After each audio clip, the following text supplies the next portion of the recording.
راولپنڈی میں آپ نے جلسہ بھی کیا تھا شیخ صاحب، اس دن کے بعد سے جو آج کی صورتحال ہے اس پر اوورآل کیا تجزیہ کریں گے اور اب حالات کس نہج پر کھڑے ہیں؟ میرا خیال ہے بے وقوف کو، نااہل کو، نالائق اور نکمی حکومت کو سمجھانا ہی نہیں چاہیے۔ میں ان کو زور دیتا رہا کہ یہ آپ کے گلے پڑے گی۔ دو وزراء کو آپ نے 1 منٹ میں چلتا کیا، پرویز رشید اور مشاہد اللہ کو، اور نبی کے عشق کا مسئلہ آیا اور آپ سوچ و بچار کر رہے ہیں۔ یہ سب پلاننگ کے ساتھ غلطی ہوئی ہے۔ پیچھے نواز شریف تھا، نواز شریف کے بعد ان کی ہمت نہیں، یہ ڈر رہے تھے کہ اگر کسی وزیر کو نکالا تو وہ بتا دے گا کہ یہ ترمیم کس نے کروائی ہے، اور انہوں نے اگر نااہل لیڈر کو قبول کر لیتے ہیں، اور اگر یہ نااہل کو کر لیے عزیر بلوچ کو بھی، ارمل پہاڑی کو بھی تسلیم کر لیں، اور اب ہائی کورٹ میں ملبہ ڈالتے ہیں، تو سپریم کورٹ کا تو 5 ججوں کا فیصلہ مانتے نہیں ہیں۔ میرے نزدیک اب یہ حالات اتنے خراب ہو چکے ہیں کہ اس قوم کو نئے فیصلے کا حق دینا چاہیے۔ وہ کیا گی اگر اچھا شیخ رشید صاحب، یہ بھی کہیے گا، آپ کو نہیں لگتا کہ یہ آل شریف کو بچانے کے لیے پورے سسٹم پر کمپرومائز کرنے کے لیے تیار ہے؟ مجھے تو خطرہ یہ ہے کہ پورا سسٹم قربان ہو جائے گا اور یہ کہیں دکھائی بھی نہیں دیں گے اگر یہی حالات رہے۔ نفرت کا ایک معیار آپ یہ دیکھیں کہ 4 جنازے آج میرے حلقے سے اٹھے ہیں، اور اموات کی، شہداء کی تعداد زیادہ ہے، انہوں نے کم بتائی ہے۔ میں اگر بات کرتا ہوں تو پھر یہ کہتے ہیں جناب علی یہ تو جناب فلاں کے سپوکس پرسن ہے یا فلاں کے۔ میں 20 کروڑ لوگوں کا سپوکس پرسن ہوں، اور عوامی مسلم لیگ میری سیٹ اکیلی ہے۔ ہر جگہ میں ان کو سمجھاتا رہا ہوں۔ یہ مجھے اسمبلی میں گالیاں دیتے رہے، اب سارے پاکستان میں ان کو گالیاں پڑ رہی ہیں، یہ بھگتیں۔ شیخ صاحب، کیسے دیکھتے ہیں آرمی چیف اور وزیر اعظم کی ابھی جو ملاقات ہوئی ہے، اور آرمی چیف کی جانب سے یہی کہا گیا ہے کہ بات چیت کے ذریعے اس مسئلے کو حل کیا جائے؟ آپ کو لگتا ہے کہ مطالبات تسلیم کیے جائیں گے حکومت کی جانب سے؟ اب تو پوری کابینہ کے استعفے کی بات کر رہے ہیں یہ مظاہرین۔ اگر 3 دن تک یہ مسئلے حل نہ ہوئے تو میرا خیال ہے حکومت کو جانا ہوگا، پھر ساری قوم مارچ کرے گی ان کے محلوں کی طرف، پھر اس کو کوئی نہیں روک سکتا۔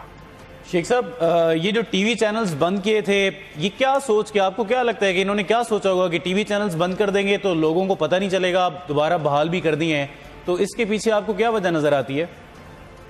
دیکھیں، ابھی میرے ایک پنجابی کی مثال میرے ذہن میں آ رہی تھی، وہ بتاتا نہیں ہوں کیونکہ اس کا ترجمہ کہیں لوگ چلیں آسان سی وضاحت کر دیں۔ نااہل لوگ جو ہوتے ہیں جی، ان کے جو ایکشن ہوتے ہیں وہ بتاتے ہیں کہ یہ کتنے ان میں کتنی ڈیپتھ ہے۔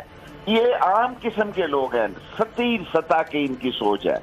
حادثات اور حالات کی وجہ سے خانہ نمبر 3 سے خانہ نمبر 1 میں آ گئے ہیں، سارا غصہ میڈیا پہ نکال دیا، اور جتنا پینک کریٹ ہوا ہے 10,000 نہیں 20,000 لوگوں کو انہوں نے روزگار کا متاثر کیا ہے۔ اور یہ ساری کرتوت اس لیے ہوئی کہ اپنے نقائص اور اپنی نااہلی کو چھپانے کے لیے دوسروں پہ ملبہ ڈالتے ہیں۔ اس ملک میں کون سا میڈیا ایسا ہے جو محب وطن نہیں ہوگا؟ کون سا میڈیا ایسا ہے جس کو پتہ نہیں ہے کہ وہ پاکستان کا میڈیا ہے؟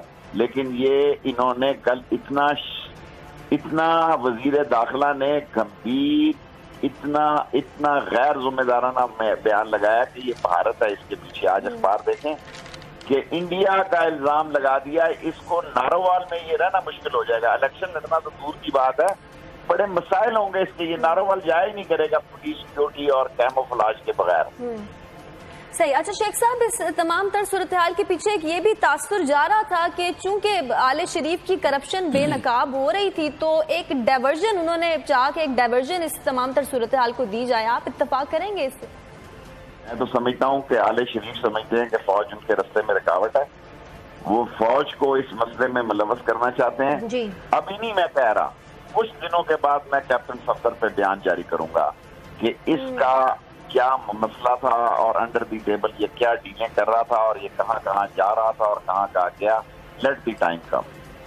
اچھا شیخ صاحب، ہمیں یہ بھی بتائیے گا کہ اب آرمی تو کہہ رہی ہے کہ ہمارا کام لوگوں کو بھگانا نہیں ہے، آپ پہلے کچھ ہمیں کلیریفائی تو کریں کہ ہم ظاہر ہے اب آرمی ڈنڈے لے کے تو نہیں جائے گی وہاں پہ، ان کے پاس تو اسلحہ ہوتا ہے، اسلحے بغیر تو وہ کہیں پر گھومتے بھی نہیں ہیں، تو آپ کو کیا لگتا ہے کہ یہ اب کسی دوسرے کے کندھے پر رکھ کر اپنی بندوق چلانا چاہتے ہیں؟ ظاہر ہے حکومت تو چل نہیں رہی گی۔ دیکھیں ملک کے حالات اتنے ناگفتہ بے ہیں، اتنی کشیدگی ہے اور اتنا انریسٹ ہے کہ جو فوجی بچوں کی گاڑی سکول پہ آتی ہے اس کے ساتھ بھی 2 گن مین ہوتے ہیں۔